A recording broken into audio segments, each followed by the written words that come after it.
오늘 우리가 읽은 본문의 말씀은 예수님의 공생의 사역, 제자 들고 함께 했던 공생의 사역에서 잠깐 시선을 돌려서 과거의 헤롯 왕과 그리고 요한에게 있었던 사건에 대해서 보여주고 있습니다.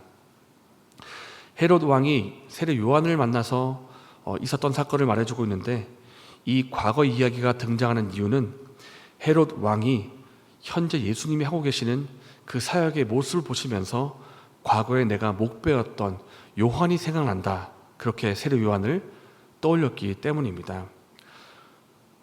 이 세례 요한은 예수님과 닮은 점이 많이 있습니다. 먼저는 그가 예수님과 친척 관계에 있고, 태어난 그 시점도 예수님과 6개월 정도 차이 되지 않을 만큼 비슷한 나이대로 태어났습니다. 그리고 세례 요한이 했던 그 메시지도 말하기를 회개하라, 천국이 가까이 왔느니라, 이 메시지를 전하였고, 예수님도 역시 그 공생의 사역을 시작하실 때 회개하라, 천국이 가까이 왔다, 이렇게 말씀을 하셨습니다. 예수님께서 우리를 위한 구원의 길을 준비하셨다면 세례 요한은 그 구원이 되시는 예수님이 오실 길을 예비하는 사람이었습니다. 이런 면에서 세례 요한과 예수님이 비슷한 점이 많이 있습니다. 심지어 사람들은 이 세례 요한이 하나님이 보내신 선지자라는 것을 깨닫고 난 후에 이런 질문을 할 정도였습니다. 혹시 당신이 하나님께서 약속하신 그 메시아입니까? 그리스도입니까? 이렇게 물을 정도로 세례 요한의 영향력이 참 컸습니다. 이 요한은 예수님처럼 하나님께서 전하신 그 말씀을 전하는 선지자, 사역자였고, 그가 전하는 그 대상이 일반 백성이든지 아니면 바리새인이든지 혹은 사두개인이든지 상관이 없었습니다. 상대방이 지위가 높다 낮다, 그가 가진 권세가 크다 작다, 그것을 떠나서 세례 요한은 그들의 눈치를 살피거나 사람들의 높낮이를 보고 메시지를 바꾸는 그런 사람이 아니었습니다. 그는 오직 하나님께서 하라고 하신 그 말씀을 전하는 하나님의 충성된 말씀의 사역자였습니다. 오직 그 시선을 하나님께는 고정하는 사람이었기 때문에 그 메시지 중에 이런 메시지가 있었습니다. 헤롯 왕이 잘못을 했기 때문에 책망을 한 사건이 있었는데, 헤롯 왕이 어떤 범죄를 했었냐면, 헤롯은 이미 그 당시에 아내가 있었습니다. 아라비아의 아레다 왕이라고 하는 그 왕의 딸과 결혼한 상태에 있었는데, 헤롯 왕은 그 관계에서 만족하지를 못하고 자기 동생의 아내였던 헤로디아를 자신의 아내로 맞이를 한 것입니다. 그 과정 속에서 이미 결혼 관계에 있던 그 아레다 왕의 딸과 이혼을 하고 헤로디아와 재혼을 하는데, 심지어 그 헤로디아도 역시 결혼한 관계였고, 그러니까 두 가정이 다 깨져버리고 새로 재혼을 했는데, 심지어 헤로디아와 헤롯은 조카 관계에 있었습니다. 그러니까 근친혼을 하였고 또 다른 사람의 아내를 빼앗은 죄에 죄를 더한 그런 죄를 범한 것입니다. 이것을 두고 세례 요한이 헤롯 왕에게 책망을 합니다. 당신이 옳지 못한 일을 하였습니다.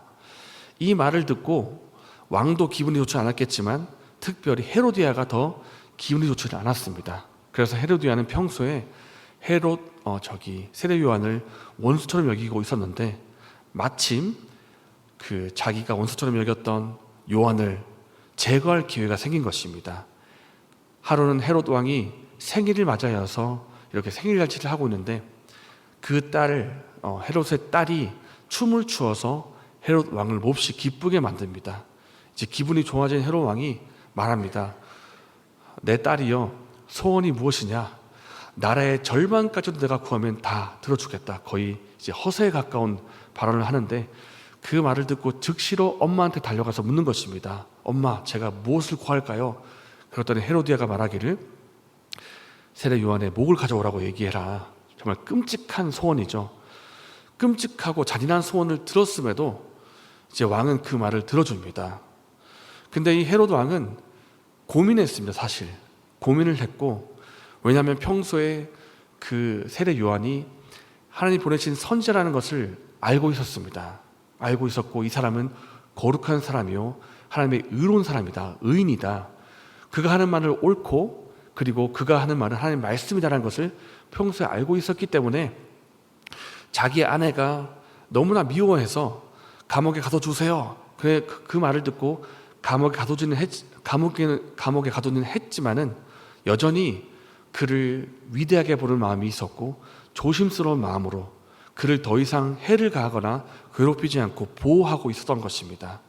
근데 이렇게 하는 헤롯의 마음이었지만은 다시 한번 곤란한 지경에 처한 것입니다. 헤롯의 이제 세례 요한의 머리를 구하라고 하는 이 얘기를 들으니까 다시 한번 번민과 고뇌가 찾아오는데, 결국 그 세례 요한의 목을 베고 맙니다.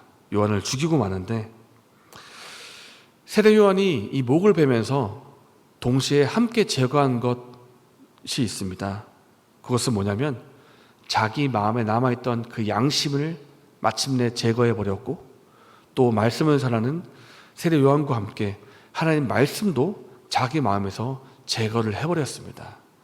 지금까지 그 마음에 번민과 고뇌가 있었는데 내가 어떻게 하면 좋겠는가, 이가 하는 말은 옳은 말인데 내가 이 말을 들어야 될까 거부해야 될까 고민하고 있다가 결국에는 세례 요한의 머리를 베면서 말씀마저 마음속에서 제거를 해버린 것입니다. 우리는 이 이야기를 들으면서 아이고 어떻게 저런 일을 행하나, 나는 저렇게 하지 않을 텐데, 이렇게 생각할 수가 있지만 이와 비슷한 일이 우리 마음속에도 일어날 수가 있습니다. 하나님 말씀이 우리의 귀에 들리고 우리의 마음에 다가올 때 우리가 어떻게 반응하는가 하는 그 갈등이 일어날 수가 있다는 것입니다. 하나님 말씀이 우리의 귀에 들릴 때 우리는 두 가지 반응을 할 수가 있습니다. 그 말씀에 아멘으로 반응하고 듣고 순종할 것인가, 아니면 나의 마음속에서 들려오는 그 욕망의 소리, 혹은 세상이 내게 들려주고 있는 그 유혹의 소리, 그 소리를 듣고 말씀을 거부할 것인가, 이 두 가지 중에 한 가지입니다. 우리는 오늘 이야기에 나오는 헤롯 왕이 말씀을 듣고 고뇌하고 번민했다는 사실을 주목할 필요가 있습니다. 헤롯 왕은 분명히 세례 요한의 그 사건을 두고 고민했습니다. 이 사람은 거룩한 사람이다, 이 사람은 의인이다, 그리고 이 사람이 하는 말은 하나님 말씀이고 옳은 말이다 하면서 고민하고 번뇌를 했지만 결국에 택한 것이 무엇이냐면 자기 마음의 욕망의 소리를 듣고, 또 주위 사람이 하는 그 세상의 소리를 듣고는 이제는 완전히 말씀에 귀를 닫아버리고 말씀을 거부를 한 선택을 한 것입니다. 오늘날에도 하나님 말씀이 우리의 귀에 들립니다. 우리의 마음에 다가옵니다. 우리는 결정해야 됩니다. 하나님 말씀과 내 마음의 소리가 서로 부딪힐 때, 하나님 말씀과 세상의 유혹의 소리가 서로 부딪힐 때 내가 무슨 결정을 내릴 것인가? 욕망의 소리 귀를 기울일 것인가? 아니면 하나님 말씀에 귀를 기울일 것인가? 선택은 우리에게 달려 있습니다. 갈등할 수도 있습니다. 고뇌하고 번민할 수 있습니다. 그러나 그것보다 더 중요한 것은 결국 무슨 선택을 하냐, 이것입니다. 이것에 따라서 우리는 말씀에 순종하냐 마냐가 결정될 것이고 그 결과를 결국 보게 될 것입니다. 히브리서 4장 7절의 말씀은 오늘날 너희가 하나님의 음성을 듣거든 너의 마음을 완고하게 하지 말라, 이렇게 말씀하고 있습니다. 하나님께서는 오늘도 말씀하시고 특별히 내일 주일 예배 가운데 말씀하실 것입니다. 하나님 말씀 우리의 귀에 들리고 우리의 마음에 다가올 때 이 말씀이 진리이고 우리에게 생명이 된다는 것을 고백하면서 그 말씀을 귀 기울이고 순종하는 저와 여러분 되시기를 바랍니다. 이 시간 말씀을 생각하며 기도하겠습니다.